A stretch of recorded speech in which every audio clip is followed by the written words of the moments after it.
പ്രകാശമേ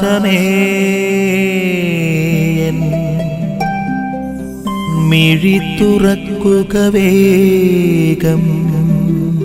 വിശുദ്ധ മർക്കോസിന്റെ സുവിശേഷം 10-ാമത്തെ അധ്യായം 28 മുതലുള്ള വാക്യങ്ങളിലൂടെ പത്രോസ് ഈശോയോട് ചോദിക്കണം, കർത്താവെ, ഞങ്ങളെല്ലാം ഉപേക്ഷിച്ച് നിന്നെ അനുഗമിച്ചു, ഞങ്ങൾക്ക് എന്താ ലഭിക്കുക?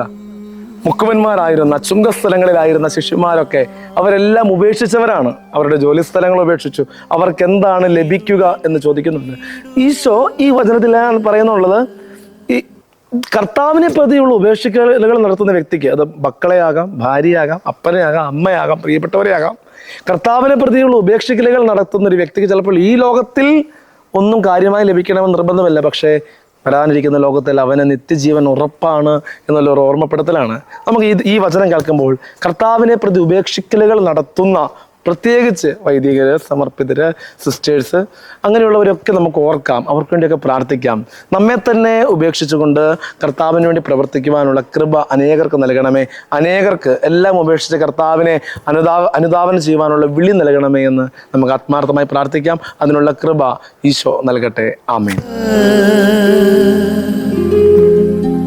നിൻ വഴിയേ നട